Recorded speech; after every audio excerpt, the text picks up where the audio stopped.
Capítulo 5. Do ingresso no cargo e das formas de desenvolvimento. Artigo 9º. O ingresso nos cargos do plano de carreira far-se-á, no padrão inicial do primeiro nível de capacitação do respectivo nível de classificação, mediante concurso público de provas ou de provas e títulos, observadas a escolaridade e experiência estabelecidas no anexo 2º desta lei. Parágrafo 1º. O concurso referido no caput deste artigo poderá ser realizado por áreas de especialização, organizado em uma ou mais fases, bem como incluir curso de formação, conforme dispuser o plano de desenvolvimento dos integrantes do plano de carreira. Parágrafo 2º.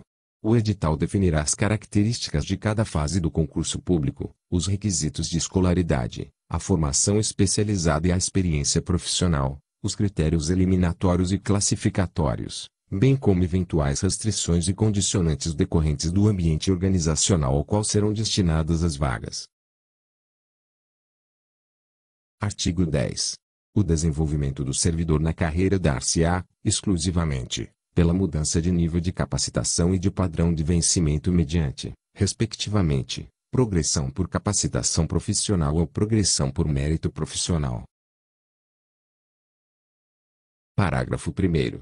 Progressão por capacitação profissional é a mudança de nível de capacitação, no mesmo cargo e nível de classificação, decorrente da obtenção pelo servidor de certificação em programa de capacitação, compatível com o cargo ocupado, o ambiente organizacional e a carga horária mínima exigida, respeitado o interstício de 18 meses, nos termos da tabela constante do anexo 3º desta lei. Parágrafo 2º.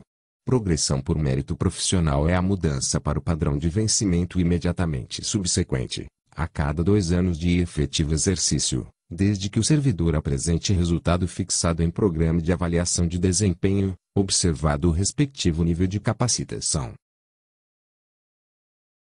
Parágrafo 3º.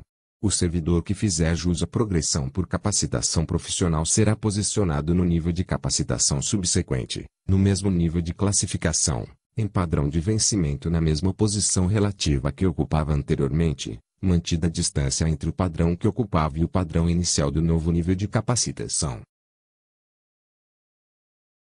Parágrafo 4º. No cumprimento dos critérios estabelecidos no anexo inciso 3º, é permitido o somatório de cargas horárias de cursos realizados pelo servidor durante a permanência no nível de capacitação em que se encontra e da carga horária que o excedeu a exigência para a progressão no interstício do nível anterior, vedado o aproveitamento de cursos com carga horária inferior a 20 horas aula. Parágrafo 5º. A mudança de nível de capacitação e de padrão de vencimento não acarretará mudança de nível de classificação. Parágrafo 6º.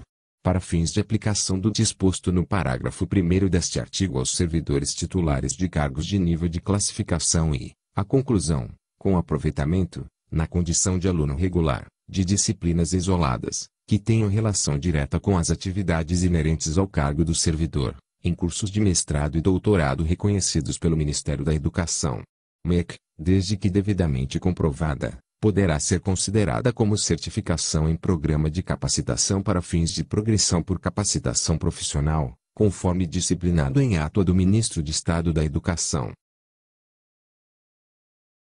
Parágrafo 7º. A liberação do servidor para a realização de cursos de mestrado e doutorado está condicionada ao resultado favorável na avaliação de desempenho.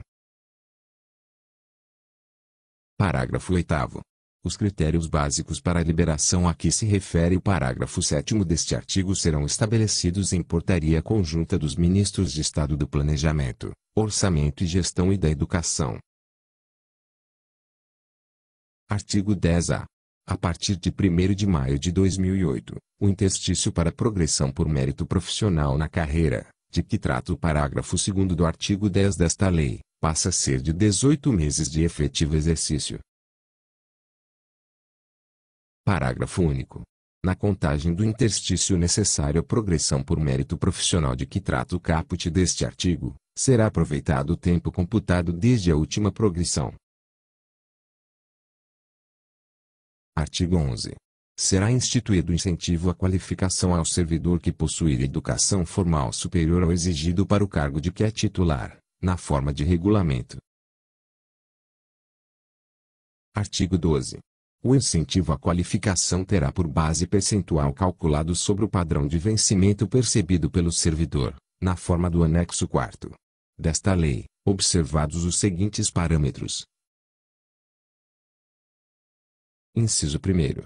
A aquisição de título em área de conhecimento com relação direta ao ambiente organizacional de atuação do servidor ensejará maior percentual na fixação do incentivo à qualificação do que em área de conhecimento com relação indireta,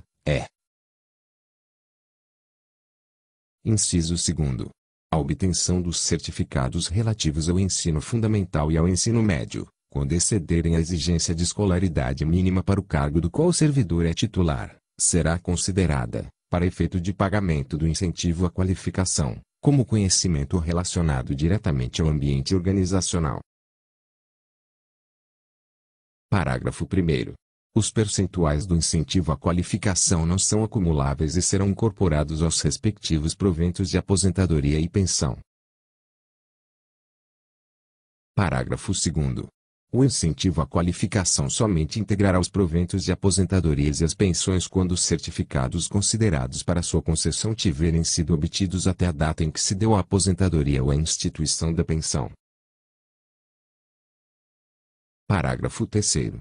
Para fins de concessão do incentivo à qualificação, o Poder Executivo definirá as áreas de conhecimento relacionadas direta e indiretamente ao ambiente organizacional e os critérios e processos de validação dos certificados e títulos, observadas as diretrizes previstas no parágrafo 2º do artigo 24 desta lei. Parágrafo 4º.